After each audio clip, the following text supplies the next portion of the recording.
Bhastrika Pranayama, also known as Bellows breath. This is an active, dynamic pranayama that helps to energize the body and the mind. You're going to first just take a comfortable seated position. Connect with your breath and then bring your hands together at your heart center.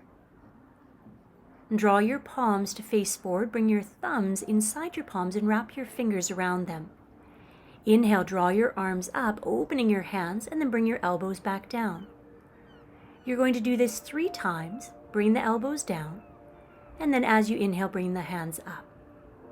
Now we're going to do this quickly. These are active, dynamic, inhaling through the nose, exhaling through the nose, inhaling through the nose, exhaling through the nose.